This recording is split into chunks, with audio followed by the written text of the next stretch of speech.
নমস্কাৰ বন্ধুসকল, আজি আকৌ পুনৰ এটা ভিডিঅ' লৈ আপোনালোকৰ মাজলৈ আহিলোঁ। এক্টিভা হিট হয়।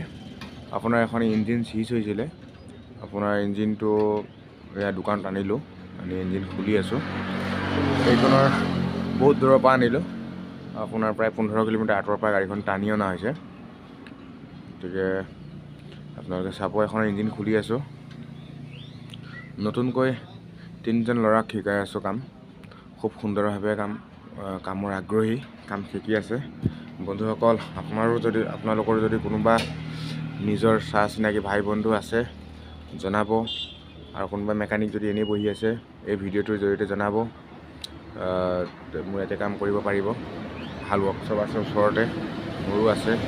গতিকে আহিব, যোগাযোগ কৰিব, ভাল চেলাৰীৰ সৈতে কাম কৰিব পাৰিব। আৰু যদি শিকিবলগীয়াও কোনোবা আছে বন্ধুসকল জনাব, আহিব পাৰে, শিকিব পাৰে। সুন্দৰভাৱে কাম কৰি আছে এক্টিভা হিট। গতিকে খোলা সময়ত ভালকৈ মেকানিক বন্ধুসকল খোলা সময়ত ভালকৈ খুলিব লাগে, চাব লাগে যে কোনটো নট শ্লিপ আছে নেকি। যদি কোনোবা নট শ্লিপ আছে, নটটো চিন ৰাখিব লাগে। আৰু এইবিলাক স্কুটিৰ নটবিলাক যদি শ্লিপ থাকে, আপোনাৰ ইঞ্জিন ছাকচেছ নহয়। গতিকে নটবোৰ ভালকৈ চাব লাগে। এইখন গাড়ী মই একো কাম কৰা নাই। এখন গাড়ী আপোনাৰ দুই হেল্পাৰ আছে, মেকানিকো আছে, ময়ো আছোঁ। হেল্পাৰ কেইজনক খুলিব দিছোঁ, সিহঁতকে ফিটিং কৰিব দিছোঁ। নতুনকৈ সিহঁতক আৰম্ভ কৰাই আছোঁ। 1.5 বছৰ হৈছে, মোটামুটি হাফ ইঞ্জিন কৰিব পৰা হৈছে। তো দেখাই দিলে ফুল ইঞ্জিনে বনাই দিয়ে, কিন্তু যদিও আমি নাথাকোঁ কেতিয়াবা, সিহঁতে হাফ ইঞ্জিন বনাব অ'কে কৰিব পাৰে। এনি স্কুটি এনি বাইক কৰিব পাৰে। বুলেট কেটিএমৰ বাহিৰে খালী সিহঁতে হেল্পাৰকেইটাই কৰিব পাৰে। আৰু পাৰি যাব। কেটিএম বুলেটো কাম কৰা হৈ থাকে আমাৰ তাতে। এইটো সিহঁতে এইবিলাকো শিকি আছে। গতিকে 3জন আৰু 1 বছৰৰ পিছত 3জন ভাল মেকানিক মোৰ দোকানৰ পৰা ওলাব, পূৰা ফুল মেকানিক হৈ ওলাব। গতিকে এইটো এটা বৰ ডাঙৰ কথা। 3জনক যে পূৰা ফুল মেকানিক শিকাব পৰাটো এটা বহুত ডাঙৰ কথা। গতিকে আপোনালোকৰ আশীৰ্বাদত তেখেতলোকক শিকাই আছোঁ। আৰু নতুন আৰু আছে, তেখেতলোকক শিকি আছে, তেখেতলোকক ৰানিং কাৰ্ভ কৰিবলৈ দিয়া হৈ আছে। আপোনাৰ চাব, এইটো এটা আপোনাৰ মুছলিম সম্প্ৰদায়ৰ ল'ৰা, ধুবুৰীৰ ল'ৰা, বহুত ভিতৰৰ অঞ্চলৰ, ধুবুৰীৰ পৰা বহুত দূৰৰ। গতিকে তেখেতেও আহি কাম শিকি আছে। মবিল ইমান কণ ওলাইছে চাওক, ইঞ্জিন কিয় চিজ নহ'ব। বন্ধুসকল, আপোনালোকে কেতিয়াবা যদি লং জাৰ্ণি যাব বিচাৰে, আপোনালোকে সদায় গাড়ীখনত এফালে গেছ আছে, মবিল চেক কৰা, সদায় চেক কৰিব মবিল কিমান আছেনে নাই, বেয়া আছেনে নাই। বেয়া থাকক লাগিলে কোনো কথা নাই, কিন্তু মবিলো থাকিব লাগে। আৰু দেখিছে আপোনাৰ পিষ্টনটো কিমান কাটিকে উলিয়াবলগীয়া হৈছে। দেখিলে পিষ্টনটো কেনেকৈ কাটি উলিয়াইছোঁ। গতিকে ইঞ্জিন চিজ হ'লে এনেকুৱা কণ্ডিশ্যন হৈ যায়। ফাইনেলি ইঞ্জিন ফিটিং হৈ গ'ল। মই আচলতে ফিটিং কৰাৰ সময়ত নাছিলোঁ, ভিডিঅ'টো কৰি ৰাখিব পৰা নাই। এইখিনি সময়ত আহি পালোহি। গতিকে আপোনালোকে একেবাৰে বেয়া নাপাব, ফুলকৈ দেখাব পৰা নাই, মই দেখাম। গতিকে টাইমিং ব্লক বয়ৰিং কৰা হৈছে। যদি ইঞ্জিন বনোৱা হৈছে, ব্লকটো বয়ৰিং কৰা হৈছে, টাইমিংটো নতুন লগাইছে। এনেকৈ আহিব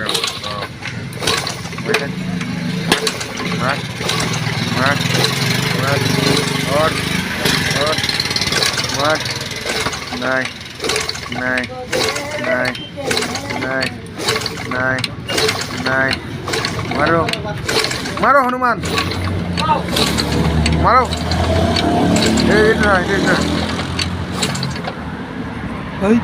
মাৰ না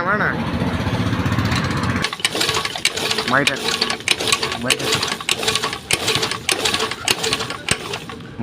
নাই। এতিয়া এইটো মই নতুন মবিল মাৰিব লাগিব। পুৰণাই মাৰিছিলোঁ, মাৰি থাক, মাৰি থাক, 20 বাৰ মাৰ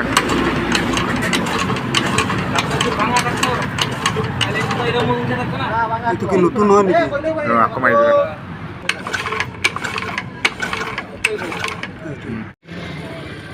ফাইনেলি হৈ গ'ল বন্ধুসকল। গাড়ীখনৰ ভাইজাৰটো খুবেই বেয়া, যদিও আপোনাৰ ইঞ্জিনৰ কণ্ডিশ্যন খুবেই ভাল। এতিয়া ফুল ইঞ্জিন বনালোঁ ইয়াৰে। আপোনালোকক ভিডিঅ'টি পাৰ্টকৈ দেখাব পৰা নাই সম্পূৰ্ণকৈ, মই খোলাটো দেখালোঁ। ফিটিঙৰ সময়ত মই নাছিলোঁ দোকানত, মোৰ এজন কৰ্মচাৰীয়ে ফিটিং কৰিলে সুন্দৰভাৱে, ফুল ইঞ্জিন ফিটিং কৰিলে। গতিকে ইমান স্মুথ চাউণ্ড, হাফ স্পীডতে আপোনাৰ ফুল মানে আপোনাৰ ফুল ষ্টাৰ্ট হৈ যায়। গতিকে সুন্দৰভাৱে ভিডিঅ'টো বনাব নোৱাৰিলোঁ যদিও আপোনালোকৰ আগত কথাটো শ্বেয়াৰ কৰিছোঁ। আপোনালোকে চাই থাকিব। ইয়াৰে কেবিনটো লগাম। বৰ্তমান ষ্টাৰ্টত ৰাখিছোঁ আমি এখন যিবিলাক গাড়ী ইঞ্জিন একেবাৰে চিজ হয়, পূৰা ফুল ইঞ্জিন বনোৱা হয়, সেইবিলাক গাড়ী আপোনাৰ মেক্সিমাম ইঞ্জিন অ'কে হোৱাৰ পাছত ষ্টাৰ্টত একদম 5 ঘণ্টা মানে ৰাখিবলগীয়া হয়। কিছুমান গাড়ী ৰাখিব পৰা নাযায়, কিন্তু প্ৰায়ভাগ গাড়ী আপোনাৰ ষ্টাৰ্টত ৰাখিবলগীয়া হয়। তো কি কৰে, ষ্টাৰ্টত ৰাখিলে গাড়ীখনৰ পিষ্টনটো ফ্ৰী হোৱাৰ লগে লগে, কানেক্টিং ৰড ফ্ৰী হোৱাৰ লগে লগে গাড়ীখন অকণ লাষ্টিং হয়। গতিকে সেই বস্তুটো অকণ কৰি দিব আপোনালোকেও, কোনোবা মেকানিক বন্ধুসকলে যদি চাই আছে বা কাষ্টমাৰে যদি চাই আছে। মেকানিকৰ তাত ফুল ইঞ্জিন বনাবলৈ দিয়াৰ পাছত গাড়ীখন অন্ততঃ ষ্টাৰ্টত ৰাখিবলৈ দিব। কাৰণ কিয়, ষ্টাৰ্টত ৰাখিলে আপোনাৰ নিজৰ কাৰণে, কাষ্টমাৰৰ নিজৰ কাৰণে ভাল, আৰু মেকানিকৰো এটা ৰেকৰ্ড ভাল হৈ থাকে, তেতিয়া কমপ্লেইনটো নাহে। গতিকে বন্ধুসকল, ভিডিঅ'টো ইমানতে সমাপ্ত কৰিম। আপোনালোকে চাই লাইক কমেণ্ট শ্বেয়াৰ কৰিব। সুন্দৰভাৱে আপোনালোকে মৰম চেনেহ দি আছে, এনেকৈ আগলৈ দি থাকিব। গতিকে আপোনালোকৰ আগত নতুন নতুন ভিডিঅ' দেখাই থাকিম। ধন্যবাদ।